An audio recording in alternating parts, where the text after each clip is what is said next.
안타까운 소식입니다. 발해에 혼을 젖혀서 1300년 전 백길 탐사에 나섰던 발해 뗏목 탐사대원 4명이 어느 새벽 일본 해상에서 폭풍으로 모두 숨지거나 실종되었습니다. 사투 25일 만에 그들은 끝내 혹한의 동해바다에 젊음을 묻고 말았습니다. 탐사대원 4명이 희생된 곳은 일본 오키군도 오고성 서쪽 7km 해상으로 항해를 시작한 지 25일째인 오늘 새벽입니다. 희생된 사람은 탐사대장인 장철수 씨와 이명규 씨, 이용호 씨와 이덕영 씨로 현해탄의 험한 파도에 희생됐습니다.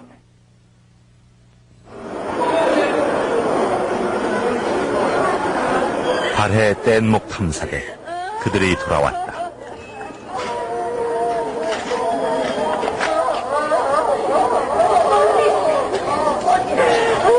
그러나 귀착지는 바다가 아닌 공항, 그것도 유가족들의 품에 한 줌의 재로 안겨서 돌아왔다.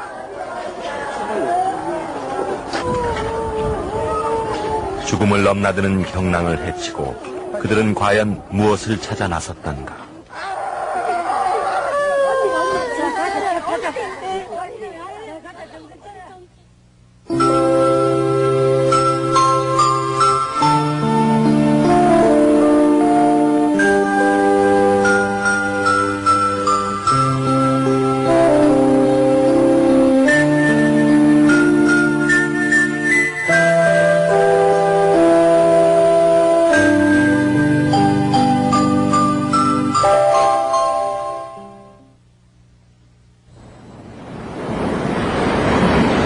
발해 건국 1300년을 기념하고 발해 사람들이 개척한 해상 항로를 밝히는 뗏목 탐사대는 4명의 대원들로 구성됐다. 대장 장철수 씨, 21세기 바다연구소 소장인 그는 수많은 해양 활동을 했으며 지난해 독도 선상 세미나를 열기도 했다. 선장 이덕영 씨는 울릉도에 살면서 푸른 독도 가꾸기 회장을 지냈다. 장철수 씨와는 88년 울릉도 독도 뗏목 탐사의 인연으로 함께 참가했다. 촬영을 담당한 이용호 대원은 창원대 미대 출신으로 장철수 대장과 함께 이번 탐험의 사전 준비를 도맡았다. 통신 담당 임현규 대원은 한국해양대 4학년에 재학 중이었으며 세계 각지를 여행하는 모험정신이 강한 청년이었다. 이들은 그 옛날 발해 사람들이 신라로 갔던 고대 해상 항로를 개척하기 위해 발해 1300호를 탔다. 이들이 발해 본고장 러시아 블라디보스톡에 도착한 것은 지난해 11월. 대원들은 물풀의 나무로 직접 뗏목 제작에 착수했다. 블라디보스톡 조선소의 도움으로 뗏목 제작에 들어간 지 한 달여. 그들은 가로 17m, 세로 6m의 초대형 뗏목을 만들었다.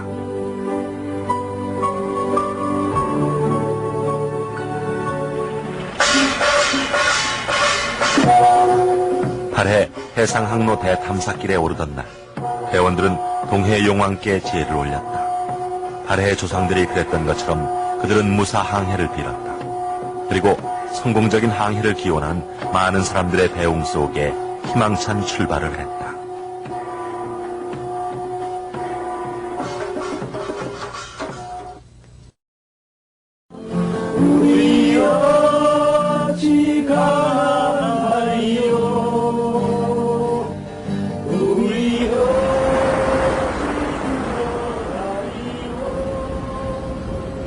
태극기를 휘날리며 출발한 다음 날, 대원들은 대망의 새해를 뗏목 선상에서 벅찬 가슴으로 맞았다.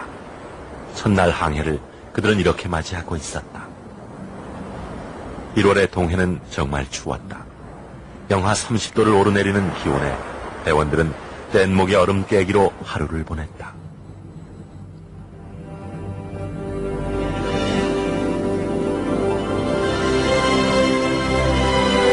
차가운 음식, 지독한 추위, 마치 대원들의 의지를 시험이나 하듯 항해는 힘들었다. 그러나 그처럼 바라고 염원했던 꿈결 같은 항해가 아닌가.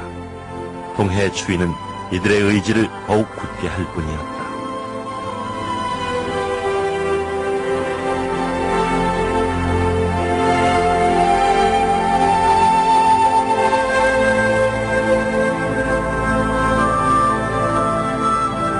발해 탐사대 대원들은 동해바다에 대한 애착이 컸다. 그것은 그들의 사고 후 건져 올린 항해 일지에 잘 나타나 있다. 바다와 국토, 그리고 분단의 아픔까지도 그들은 온몸으로 느끼고 있었다.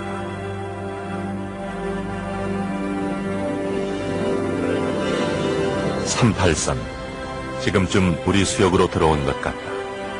우리 땅을 건너는 것이 두려운 것은 뭔가 잘못된 것이다. 참 많이 울었다. 태극기가 바람에 펄럭이고 있다.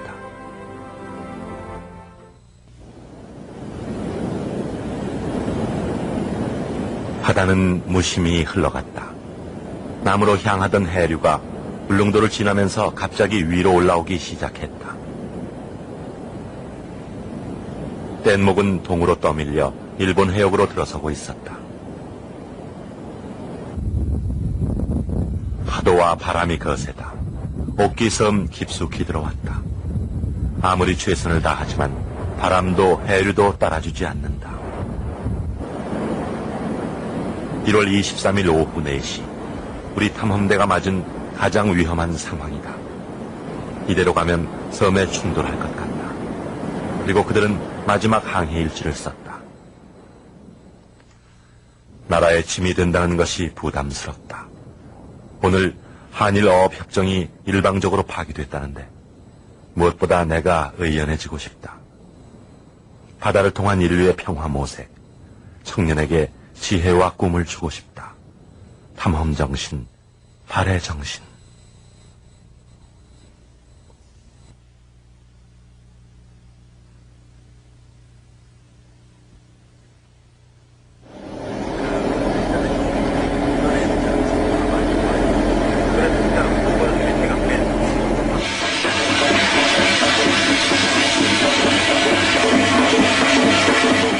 지난 3월 13일 부산에 있는 한국해양대에서는 탐사대원 유가족과 관계자들이 발해 뗏목 탐사대 49제를 올렸다. 수많은 사람들의 슬픔 속에 바다에 자식과 형제를 묻어버린 유가족이 죽은 이들 앞에 촛불을 밝혔다.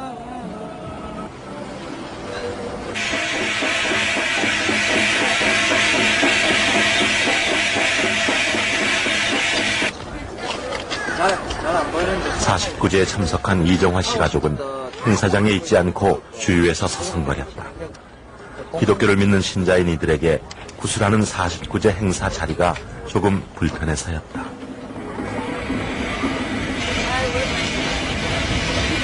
연락이 그렇게 안 돼. 빨리 가서 저기 해. 탐사대회 지원팀장을 맡았던 이소희 씨다. 그녀는 요즘 추모 행사를 준비하느라 사고 이후에 더욱 바쁘게 뛰어다닌다. 31일부터 바다의 날 독도하고 울릉도 하고 성인봉 진정하고 하는 것들을 했었거든. 그래서 이번에도 또 31일 날 가고 이제 1년에 한 번씩 꼭 거기를 찾아가려고. 그래서 가족들과 함께 또 자료도 하고 하려고 그런 거. 난 또 서울에서 물론 발해하고 관련된 일도 해야 되지만은 저희가 낮에 만났던 지점이 흑포 앞 90에서 100마일 지점에서 낮에 교신을 했거든요. 그렇기 때문에 먼저 그곳까지 찾아가는 일을 시작을 했고요. 그 현지 위치를 가다가 그러니까 그 낮에 만났던 그 위치까지 찾아가는 도중에 레이더에 그 미확인 물체로 저희 뗏목이 잡혔습니다. 그래서 그 뗏목의 방향을 찾아서 저희 그 경비정이 갔고요. 가까이 접근을 했고요. 육안으로 확인을 할 수 있었던 첫 번째는 새벽에 한 거의 2시쯤 18일 오후 새벽 2시쯤에 저희 뗏목 마스터 꼭대기에 경광등을 달고 갔습니다. 빨간 경광등을. 그 경광등 불빛을 보고 저희가 찾아갔고, 직접, 뗏목의 형태를 알아볼 수 있었던 것은, 한 2시쯤.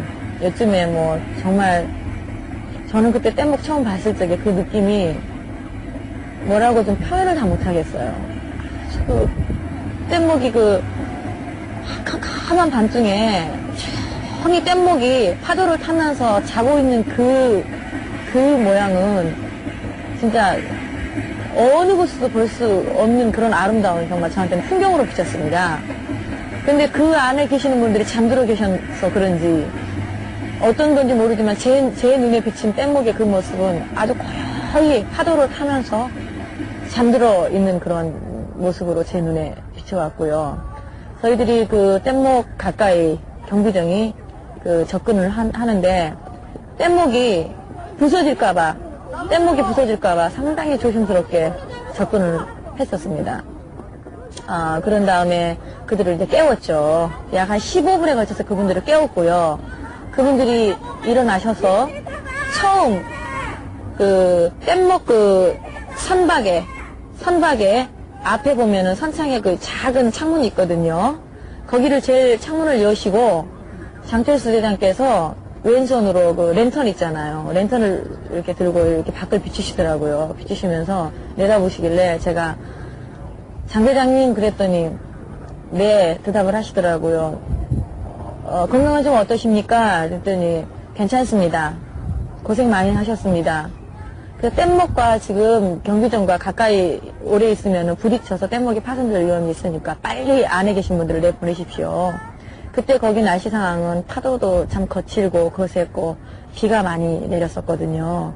그래서 이제 그 안에 계신 분들이 비옷을 입고 이제 선실문을 열고 나오셨는데 제일 먼저 이대경 선장이 나오셨고요. 이대경 선장께 제가 첫 번째 질문이 선생님 건강은 좀 어떠세요? 그러니까 뭐 괜찮습니다. 고생 많이 했습니다. 딱 2마디 외에는 더 이상 말씀을 안 하시더라고요. 근데 이제 그분들 이대경 선장 나오시고 나서 이명교 대원이 뛰어나왔고 그 다음에 이용호 씨가 비디오 카메라를 들고 나오시는데 보니까 이용호 대원께서는 오른쪽 이렇게 팔을 이렇게 걷으셨는데 이 목장갑을 끼신 상태였고 오른쪽 손은 그 다음에 붕대가 한 요 정도로 좀 감겨져 있는 그런 상태인데도 그분은 촬영의 담당이시기 때문에 자기 책임을 다 하시려고 하는 의도가 아주 제 눈에 아주 비쳤거든요. 왼손으로 촬영이 안 되니까 오른손 아픈 손으로 비디오 카메라를 들고 저희들 상황과 뗏목에 계시는 분들 상황을 촬영을 하시더라고요. 그때 뗏목은 계속 파도의 출렁이고 뭐 사람들 몸이 그냥 이쪽으로 쏠리고 뭐 저희도 배도 마찬가지였습니다. 그런 상황인데도 이용호 대원께서 나오셔가지고 촬영을 하시느라고 애를 쓰셨고 그 다음에 이명규 대원은 아직 젊은 친구라 그런지 상당히 그러니까 바다에서 약 한 18일 정도를 머물면서 처음 만났던 사람이지 않습니까? 그리고 자기네들이 아는 사람을 만났다는 어떤 그런 감동에 벅차서 그런지 이명규 대원은 눈가에 좀 이슬이 이렇게 촉촉히 맺힌 그런 모습으로 제가 봤고요. 그렇게 지원 물품을 저희가 던져주다시피 던져줬고 던져주는 과정에서 저희가 핸디 무전기가 있거든요. 손으로 들고 다니는 그 무전기 안테나가 거기서 망가졌다 그래서 그 안테나를 준비를 했는데 그 안테나를 손에다 미쳐 주머니에 들고 있다가 던져주는 과정 중에 그게 바닷물 속으로 들어가 버렸어요. 그래서 그분들이 손으로 드는 무전기를 쓰지를 못했어요. 그 손으로 드는 무전기는 그 뗏목에도 하나 있고 저도 하나 있었거든요. 그걸로 약간 배가 멀어져도 약 한 2km에서 5km 사이는 교신이 되거든요. 그래서 저희들은 당시에 생각하기를 만나러 가기 전에 생각하기를 뗏목하고 서로 마주보면서 교신을 하려고 그랬어요. 목소리로 얘기를 하면 멀어서 대화가 잘 안 나눠지니까 교신을 하려고 했는데 도저히 상황이 불가능했습니다. 파도가 높이 치다 보니까 잘못하면 부딪히거든요. 그럼 뗏목은 그냥 한 번에 끝나는 그런 상황이 되기 때문에 급히 그냥 경비정은 빠져나오고 뗏목은 이렇게 사라지는데 참 안타깝더라고요. 그들과 정말 만나서 대화도 하고 싶었고 정말 날씨가 잔잔한 상태에 만났다라고 하면 저희 지원팀이나 뗏목에 계신 분들도 역시 그렇게 생각을 하셨어요. 일지에 그렇게 기록해 놓으셨더라고요. 저희 지원팀이 오면 뗏목에 같이 앉아서 1시간 정도 담소를 나누면서 서로 뭐 그동안 그 고생했던 부분에 격려도 하고 대화를 충분히 나누려고 그랬는데 계속 기상이 그러니까 그러지를 못하고 헤어지는데 뭐 저는 많이 울었습니다. 너무 안타까워서. 근데 그분들이 한 뭐 18일 정도 그쪽에서 생활을 하셔서 그런지 모르지만 굉장히 그 얼굴이 이렇게 여유셨더라고요. 많이 여유셨고 좀 지쳐 계시는 어떤 그런 격이었지만 그래도 그분들은 그 이후에 헤어지고 난 이후에 그 선방용 장비로 교신을 할 때는 그 18일 전 상황하고는 다른 목소리로 너무나 아주 활기차고 밝은 목소리로 저희들에게 그 앞으로의 상황도 말씀해 주셨고 고맙다는 말씀과 여러 가지 대화들을 해 주셨습니다. 그때 봤을 때 그게 마지막이라는 생각이 들었습니다. 아, 전혀 못했죠. 그런 생각할 이유가 없었었죠. 왜냐면 저희들 의도대로 부산 해대 앞까지 정말 잘 오리라는 그런 생각만 했죠. 그분들도 그런 희망에 젖어 계셨었고 그런 생각을 전혀 못했었죠. 누구분들이 그 생각을 했겠습니까? 그분들이 그 전에 엄청나게 많은 그 풍랑과 폭풍 속에도 견뎌내시고 오셨는데 누가 그런 생각을 하겠습니까? 절대로 안 했었습니다.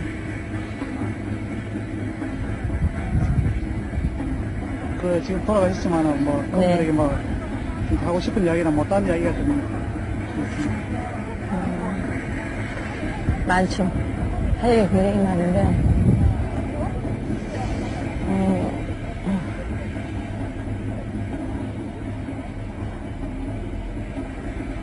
살아봤으면 참 좋았겠죠.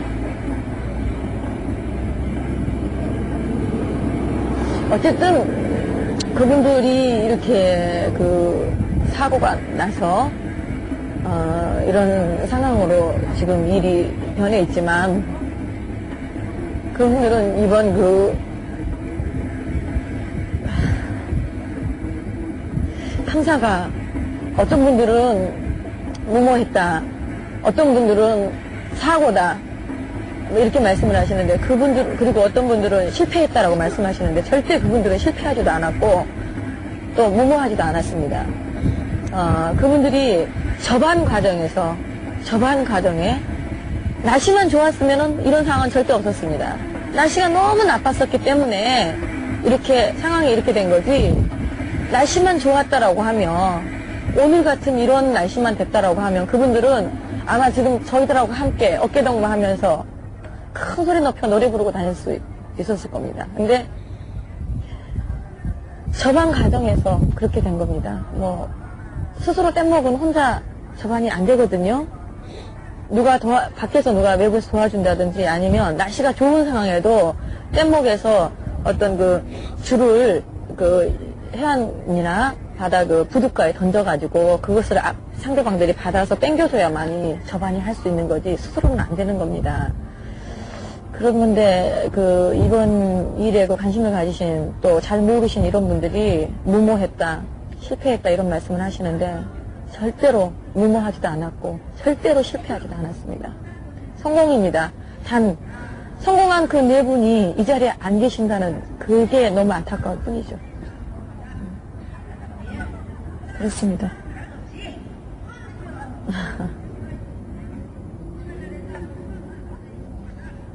그리고 마지막까지 본 사람이다, 그죠? 어떻게 제가 그렇게 됐네요. 최후의 뭐 목격자다, 최후의 증언자다 이런 말씀을 하시는데 저는 지금도 최후라고 생각하지 않아요. 저는 지금도 이렇게 길을 걸으면서도 뗏목을 타는 것처럼 배를 타는 것처럼 멀미를 하거든요. 다른 사람들 의식 속에서는 그게 날이 갈수록 잊혀질지 모르지만 저는 이렇게 시간이 자꾸 가면 갈수록 그들의 상황이나 그들의 어떤 그런 그 분위기들이 제 피부에 자꾸 더 깊게 와닿는 것 같아서 제가 상당히 더 고통스러워요.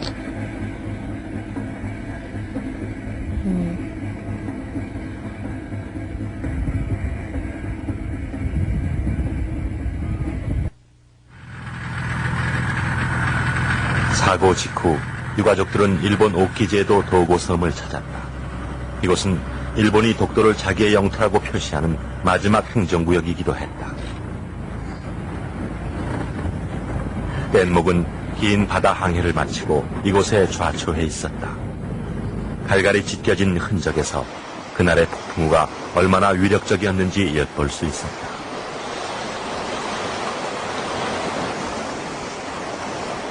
해양민족의 기상을 쫓아 이곳까지 온 발해 1300호. 그들의 좌초에 유가족들은 망연해야 할 뿐이었다.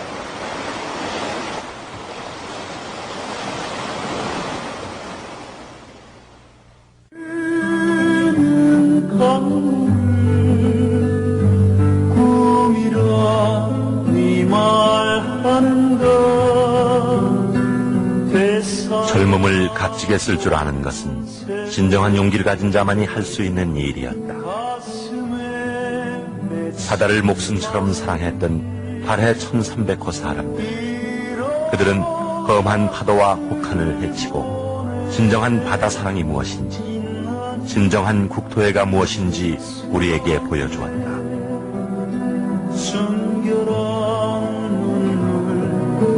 동해 바다 영토를 찾으려는 그들의 무언의 항진.